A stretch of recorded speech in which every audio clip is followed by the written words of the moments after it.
नमस्कार, आप देख रहे हैं हल्ला बोल टीवी। मैं हूं दीपक शर्मा। पूरे बिहार को अब भी 3 सवालों का जवाब नहीं मिल पाया है। Police fail, CBI fail. पहला सवाल, शंभू गर्ल्स हॉस्टल में जहानाबाद की नीट छात्रा के साथ उस रात क्या हुआ? दूसरा सवाल, किसने किया?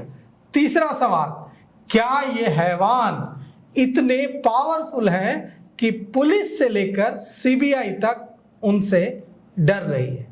इन तीनों सवालों का जवाब मिल गया है। इन तीनों ही सवालों का जवाब देने के लिए हमारे साथ हल्ला बोल टीवी के स्टूडियो में हैं पीड़ित परिवार की ओर से अदालत में केस लड़ रहे सीनियर लॉयर एसके पांडे। तो सर, हम तीसरे सवाल से शुरू करते हैं। क्या ये हैवान इतने पावरफुल हैं कि पुलिस से लेकर सीबीआई तक इनसे डर रही है? सीबीआई की स्थिति तो भीगी बिल्ली ऐसी हो गई है। मैंने आज तक किसी जांच अधिकारी या जांच संस्था को अपराधियों से इतना डरते हुए नहीं देखा।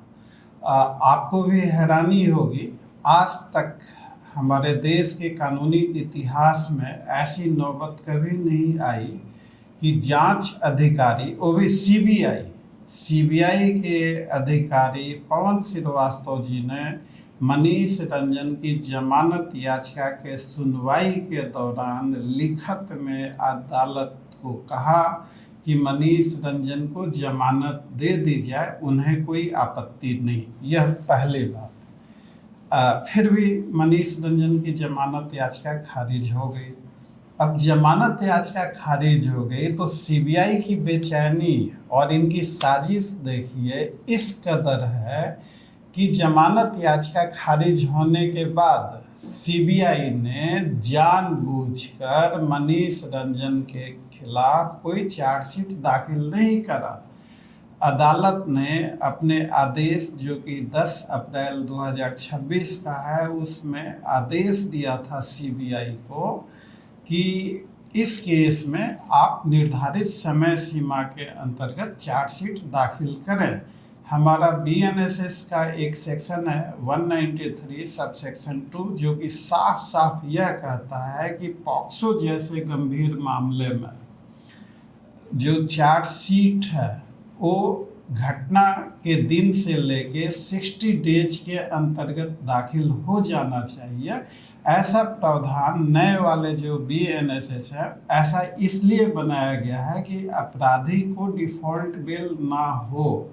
अब सवाल यह पैदा है कि अगर एक ऐसा केस जिसमें नाबालिग छात्रा के साथ गैंग रेप होता है, उसकी हत्या कर दी जाती है, पूरा बिहार सन्न रह गया, हर किसी की जुबान पे ये केस है, इस केस में जिम्मेवारी पूर्वक जांच होनी चाहिए। सीबीआई जैसी संस्था इस केस में अदालत के आदेश के बावजूद भी चार्जशीट दाखिल नहीं करती है। सवाल, और जिस कारण से अदालत को मजबूरी में मनीष रंजन को डिफॉल्ट बेल पर रिहा करना पड़ा। नहीं, यहाँ पर एक बड़ा सवाल है। मनीष रंजन को बेल मिल गई। मनीष रंजन को बेल इसलिए मिल गई क्योंकि सीबीआई ने चार्जशीट दायर नहीं की, डिफॉल्ट बेल मिल गई। ये मनीष रंजन इतना पावरफुल है कि इस केस में, ये जो नीट छात्रा का केस है, शंभू गर्ल्स हॉस्टल केस है, इसके जो एक्यूज्ड हैं, जिन्होंने किया है, जिनका नाम अभी तक सामने नहीं आया है, जो रेपिस्ट हैं, वो उनको बचाने के लिए मनीष रंजन को प्रोटेक्ट किया जा रहा है। यह देखिए, मनीष रंजन को बेल मिल नहीं गई, सीबीआई ने उस मनीष रंजन को बेल जानबूझकर दिलवाया है, और वो भी ऐसे मामले में जिस मामले में एक नाबालिग छात्रा का गैंग रेप और हत्या तक हो जाती है। मनीष, सवाल ये है कि मनीष रंजन इतना पावरफुल है कि जो जिन लोगों ने उस छात्रा के साथ रेप किया वो पावरफुल है। मनीष रंजन जो है और जिन्होंने छात्रा के साथ दुष्कर्म किया, ये लोग, मैं इसके लिए थोड़ा सा अतीत में चलना पड़ेगा हमें। आज से कुछ साल पहले मनीष रंजन मात्र 10,000 रुपए की ड्राइवरी की नौकरी जहानाबाद एक्स MP चंदेश्वर प्रसाद चंद्रवंशी के यहाँ किया करता था। उसने अपने जिंदगी की शुरुआत 10,000 रुपए महीने की ड्राइवरी की नौकरी से करी। यह चंद वर्ष पहले की बात है। उसके बाद मनीष रंजन ने पता न उसका किस्मत ऐसा चला, आज वो कम से कम 300 करोड़ के प्रॉपर्टी का मालिक है। पटना में कई आलीशान उसके नाम से बिल्डिंगें हैं। मनीष रंजन ने अपने बयान में SIT को बताया, मेरे पास वो बयान है, अपने बयान में SIT को बताया कि मनीष रंजन एक मल्टी स्पेशलिटी हॉस्पिटल का भी मालिक है, उसका वह एक डायरेक्टर भी है। तो सवाल यह पैदा होता है कि आज से चंद वर्ष पहले जो आदमी 10,000 रुपए की मात्र ड्राइवरी की नौकरी करता था, वो अचानक इतना रातों रात अमीर कैसे हो गया, इसने बिजनेस क्या किया। तो जो जानकारी हमारे पास है उसके मुताबिक यह सप्लायर है।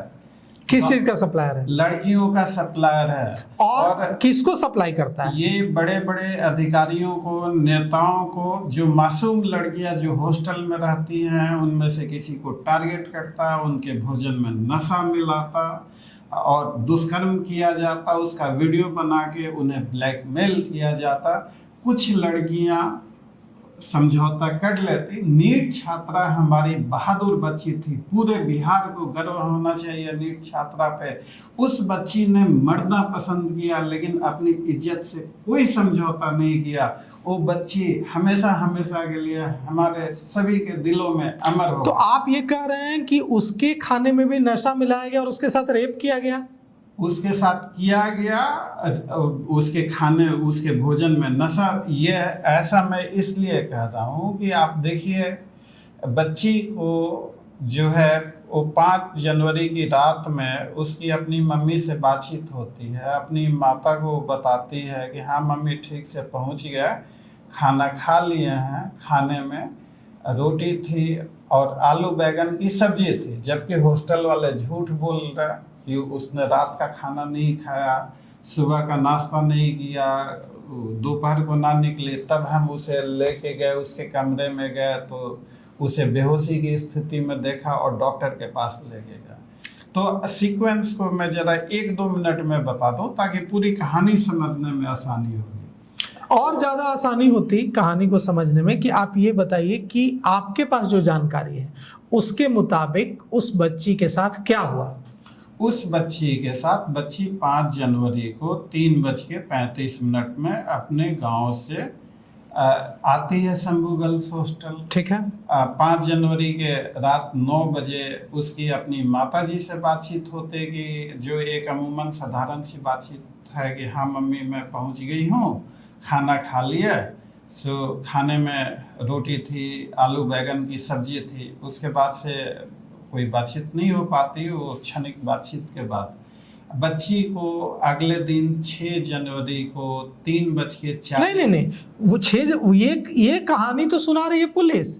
हुआ क्या उसके साथ? अगर रेप हुआ तो गैंगरेप हुआ, क्या हुआ उसके साथ? बच्ची के साथ क्या हुआ, यह कहानी पोस्टमार्टम रिपोर्ट और FSL रिपोर्ट। अब बच्ची के साथ क्या हुआ, हम में से कोई भी आदमी अपनी आंखों से देखा नहीं। तो बच्ची के साथ क्या हुआ इस बात का पता हमें पोस्टमार्टम रिपोर्ट से लगेगा। इस बात का पता उसके कपड़ों पे मिलने वाला फॉरेंसिक जांच जो हुआ, उससे जो पोस्टमार्टम FSL, इससे जो और केस के इन्वेस्टिगेशन के दौरान, इसको गहराई से छानबीन के दौरान आपको क्या पता चला, क्या हुआ उसके साथ? हमें बच्ची के साथ गैंग रेप किया गया है। चूंकि पोस्टमार्टम रिपोर्ट आप देखेंगे तो उसका तमाम बदन नाखूनों के जख्म से भरा पड़ा है। गैंगरेप किया गया उसके साथ? जी, वो इसलिए मैं आपको बताऊं कि कैसे तमाम बदन नाखूनों के जख्म से भरा पड़ा है। उसका बच्ची का प्राइवेट पार्ट छत बिछत हो गया, उसका शेप और साइज बिगड़ गया, जो कि गैंग रेप की कहानी को दर्शाता है। और इतना ही नहीं, बच्ची के कपड़ों से ह्यूमन सीमन भी मिला। यह सब फॉरेंसिक जांच रिपोर्ट के आधार पर मैं बता रहा हूँ। अब सवाल यह पैदा होता है कि अब सबसे बड़ा सवाल ये पैदा होता है कि अगर कोई एक छेड़खानी भी करता है, अगर कोई 10 रुपए की चोरी भी करता है, तो पुलिस उसको उठाती है, पुलिस उसके खिलाफ एक्शन लेती है। ये रेप करने वाले कौन लोग हैं जो इतने पावरफुल हैं कि सीबीआई सरेंडर कर रही है, पुलिस सरेंडर कर रही है? कौन है ये लोग? देखिए, रेप करने वाले, अब हम लोगों ने तो अपनी आंखों से किसी को देखा नहीं, यह जांच का विषय है और जांच एजेंसियों को नहीं, इतने पावरफुल हैं। हाँ, पावरफुल तो इतने हैं, इतने ज़्यादा पावरफुल हैं। जो भी दुष्कर्मी है, जो भी पर्दे के पीछे जो खिलाड़ी है, वो इतना पावरफुल है कि उसने बिहार पुलिस को मैनेज कर लिया। बिहार पुलिस कंप्रोमाइज, एसआईटी बनी, एसआईटी कंप्रोमाइज, सीआईडी आई, सीआईडी कंप्रोमाइज, सीबीआई आई, सीबीआई भी कंप्रोमाइज्ड। और यह कैसे कंप्रोमाइज्ड है? अगर जांच एजेंसी अदालत में लिखत में कहें कि भाई अभियुक्त को जमानत दे दीजिए, हमें कोई आपत्ति नहीं, यहाँ सबसे बड़ा बात, जो सबसे बड़ी बात है वो ये नहीं है कि मनीष को बेल मिली या नहीं मिली।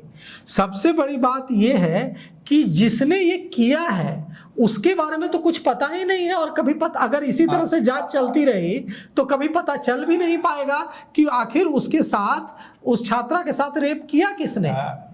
देखिए, उस छात्रा के साथ किसने यह दुष्कर्म किया, किसने गैंग रेप किया, यह पता लगाने की जिम्मेवारी जांच अधिकारी की है, आयोग की है जी। लेकिन अगर जांच अधिकारी दुष्कर्मी का पता लगाने के बजाय अदालत को कहे कि इनकी जमानत दे दीजिए, तो यह हमारे देश नहीं, तो उसको जमानत इसीलिए दिलवाई जा रही है ना कि जिसने किया उस तक पहुंच न सके कोई। हाँ, और इसीलिए उसको जो जमानत दिलवाया गया मनीष रंजन को कि दुष्कर्मी कभी सामने नहीं आए, इंसाफ नहीं मिले, इसीलिए जानबूझकर सुनियोजित, सोची समझी आपराधिक साजिश के तहत सीबीआई के द्वारा ऐसा किया जा रहा है।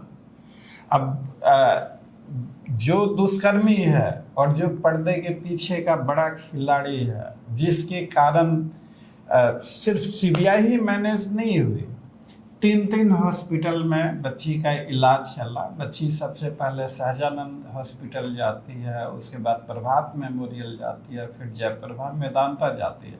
सवाल यह पैदा होता है कि जो इंजरीज पोस्टमार्टम रिपोर्ट में पीएमसीएच के डॉक्टरों को मिली हैं, उस इंजरी को सहज हॉस्पिटल ने क्यों छुपाया?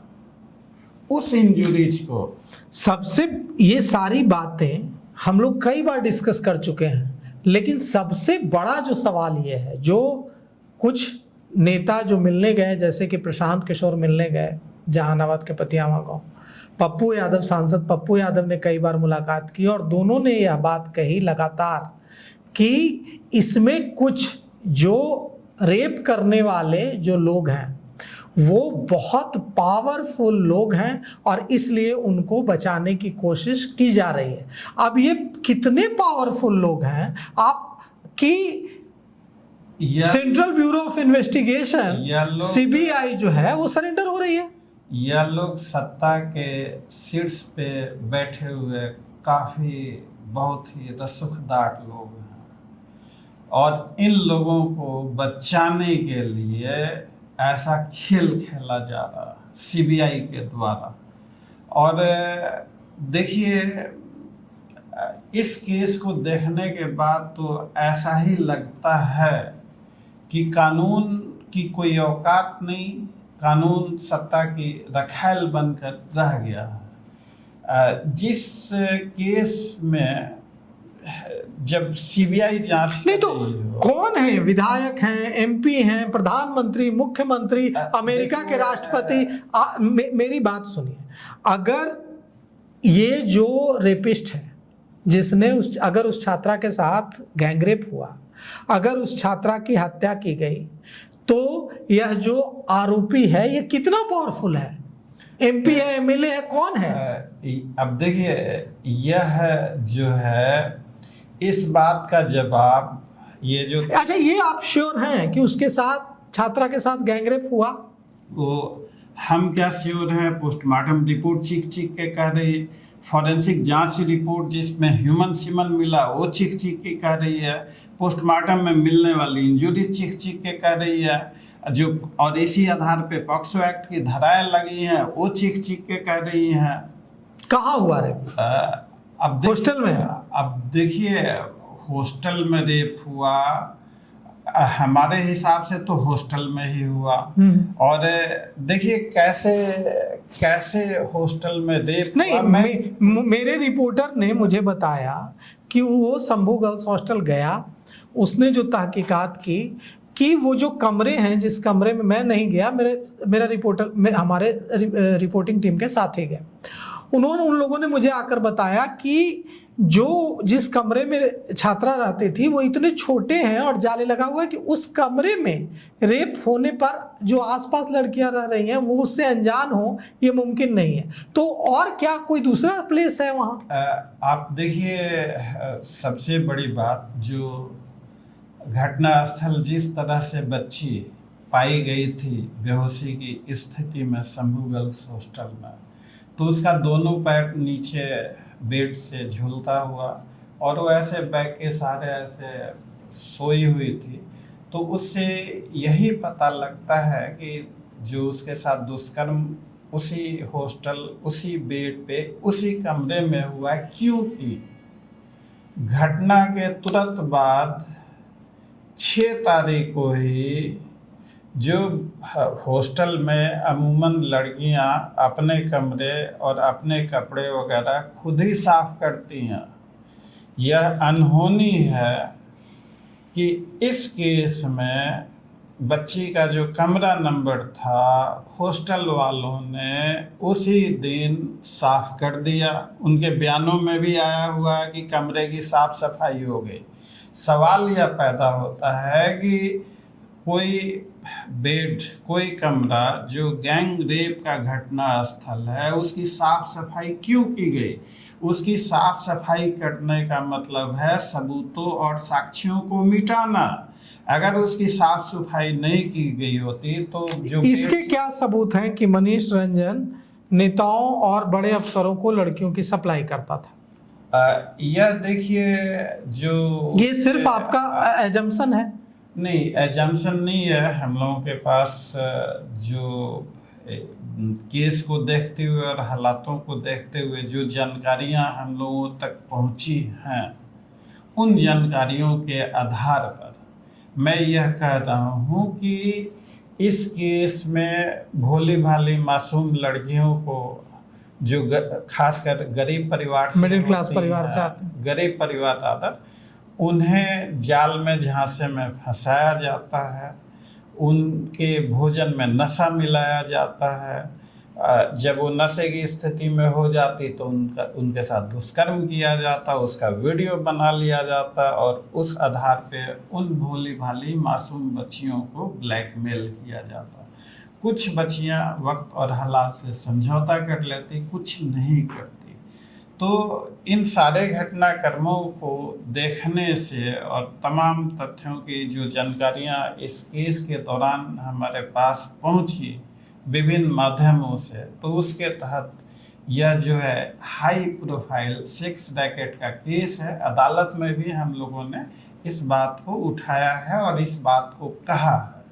और यह कैसे हाई प्रोफाइल सेक्स रैकेट का केस है, आप देखें, बच्ची जो है बेहोशी की स्थिति में ले जाई जाती है सहज हॉस्पिटल में। सबसे पहले सहज हॉस्पिटल में कोई पेशेंट अगर बेहोशी की स्थिति में आता है तो एबीसी प्रोटोकॉल, मेडिकल पैरामीटर होता है कि नहीं, वो देखिए ये सारी चीजें कि अस्पताल में गड़बड़ी हुई, पुलिस ने गड़बड़ी की, पुलिस तो खुद ही मान रही है कि हमारे आईओ जो है रोशनी कुमारी ने गलती की, तभी तो हम सस्पेंड किए हैं, डिपार्टमेंटल हम इंक्वायरी करेंगे। लेकिन मैं एक चीज कहना चाहूंगा, रोशनी कुमारी जो है वो एक छोटे प्यादे हैं।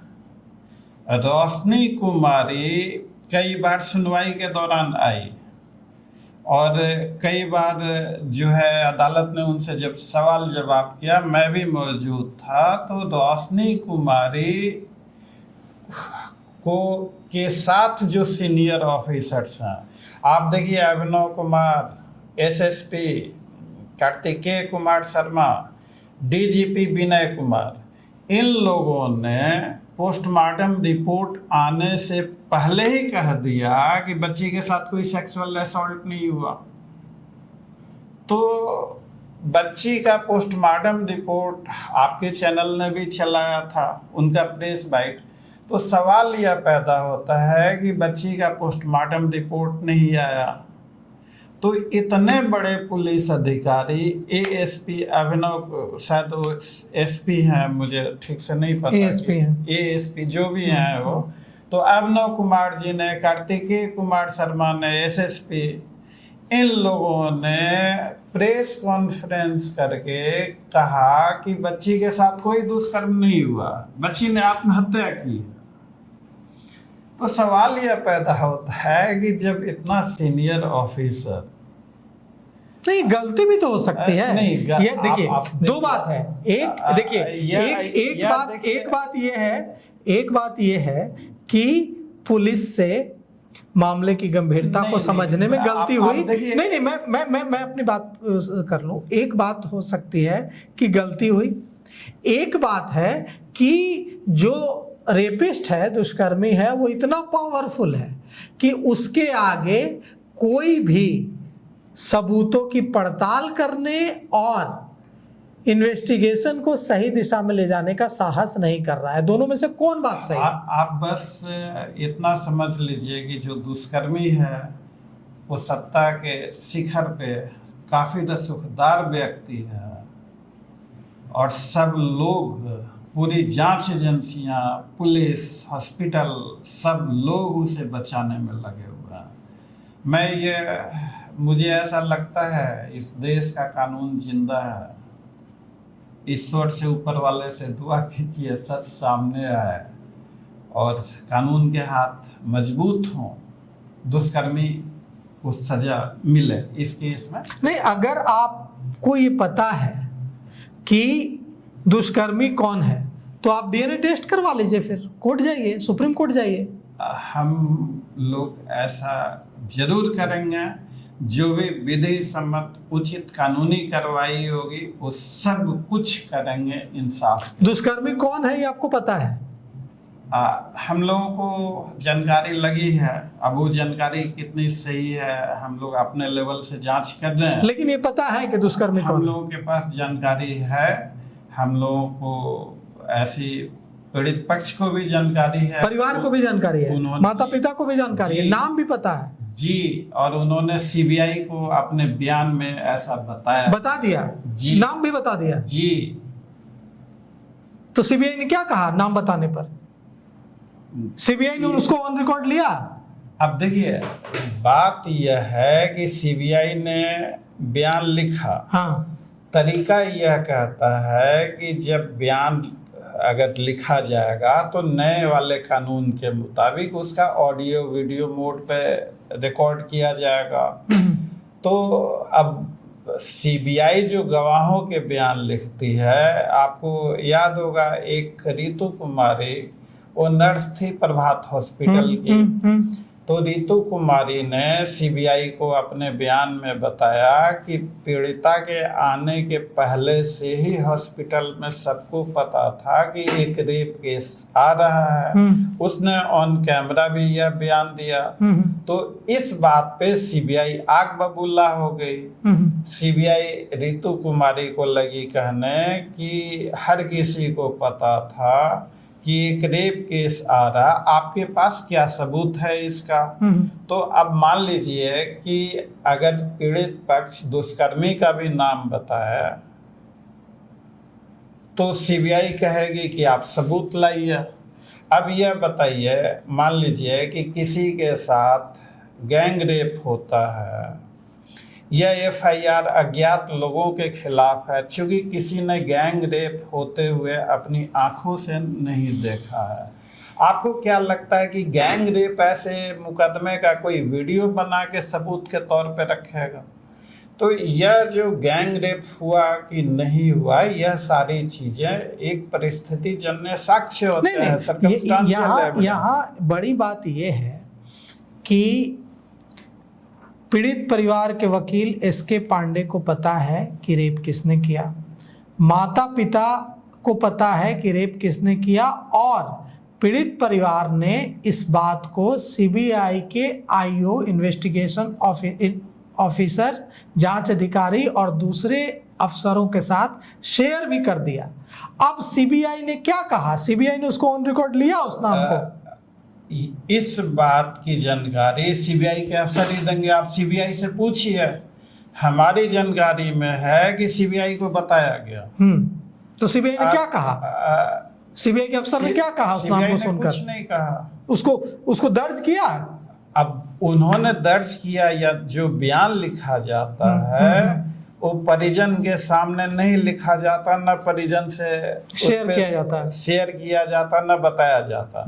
तो सीबीआई के अफसरों ने ऐसा बयान लिखा है या नहीं लिखा है, सीबीआई के अफसरों ने ऐसे बयान की ऑडियो वीडियो रिकॉर्डिंग करी है या नहीं करी है, यह सीबीआई के ऑफिसर ही बता पाएंगे। आप उनसे पूछिए कि क्या उन्होंने बताया है, नहीं बताया है। तो इस बात का बेहतर जवाब वो दे पाएंगे। आप क्या करेंगे? अब आपने देखिए, आपने लड़ाई लड़ने का जिम्मा लिया है, आप पीड़ित परिवार के पक्ष में आवाज बुलंद कर रहे हैं, पूरा बिहार आपकी तरफ उम्मीद से देख रहा है कि आप इस केस में, ये केस नहीं है, पूरा बिहार आपकी तरफ देख रहा है। आप उस व्यक्ति का नाम, जिसका नाम सीबीआई को बताया गया, उस व्यक्ति के डीएनए टेस्ट की मांग करेंगे आप अदालत में? बिल्कुल करेंगे, अदालत में नाम भी रखेंगे और जो भी कानूनी प्रक्रिया के तहत समुचित कार्रवाई होगी वो जरूर करेंगे। बिल्कुल करेंगे। आपको डर नहीं लगता है? आप एक तरफ कह रहे हैं एसके पांडे साहब कि सत्ता में बहुत पावरफुल हैं ये जो रेपिस्ट हैं, जिसने रेप किया है, और इसीलिए सीबीआई ये जो मोहरा है मनीष रंजन, इसको बेल दिलवा रही है ताकि उस तक न पहुंच जाए कोई आंच, इसलिए उसको सेव करने के लिए ये सारा कुछ किया जा रहा है। तो आप भी एक इंसान हैं, आपके भी परिवार, आपका भी परिवार होगा, परिवार के सदस्य होंगे, आप इतनी बड़ी बात कह रहे हैं, आपको डर नहीं लगता? अपनी जान की चिंता नहीं है आपको? अगर उतने पावरफुल हैं तो आपको भी कुछ कर सकते हैं। देखिए, सीबीआई और जिस तरह से जांच चले, नीट छात्रा जो है वो हम सबों के लिए प्रेरणा स्रोत इसलिए है कि उसने मरना पसंद किया लेकिन अपनी इज्जत से समझौता नहीं किया। तो इससे हमें भी ताकत मिलती है कि मैं इंसाफ के लिए अपने अंतिम सांसों तक लड़ता रहूंगा। मैं भी मरना पसंद करूंगा लेकिन डरूंगा नहीं। कभी आपको डराने की कोशिश की गई? आप इस केस में इतना मुखरता से अदालत में रख रहे हैं बात, सारे से टक्कर ले रहे हैं, सीबीआई तक से टक्कर ले रहे हैं, मनीष रंजन से ले रहे हैं, तो ले ही रहे हैं। जो आरोपी है, मनीष रंजन की मैं बात नहीं कर रहा हूं, मनीष रंजन क्या है, जिसने रेप किया होगा, वो अगर इतना पावरफुल है तो वो तो एसके पांडे को देख रहा होगा पर्दे के पीछे से। तो क्या कभी आपको डराने की कोशिश की गई, इशारा करने की कोशिश की गई कि एसके पांडे बहुत हुआ, साइड हटो?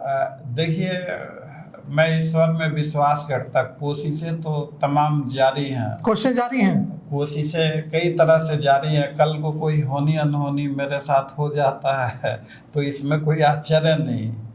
मैं आपको आपके चैनल के मार्फत तमाम आपके दर्शकों से ये कहना चाहता कि मैं न डरने वाला हूँ न झुकने वाला हूँ, और मेरा वादा है अपने अंतिम सांसों तक इंसाफ और सत्य की लड़ाई को लड़ता रहूँगा। तो देखिए, ऐसा है कि वकील साहब को मौत से डर नहीं लगता, और इधर भी कुछ ऐसा ही है, बहुत ज़्यादा ज़िंदगी से मोह मेरा भी नहीं है। तो ये जो लड़ाई है छात्रा की, जो वकील साहब लड़ रहे हैं, और ये कितना भी पावरफुल व्यक्ति हो, इसके खिलाफ हल्ला बोल टीवी हल्ला बोलता रहेगा। तो फिलहाल इस पेशकश में इतना ही।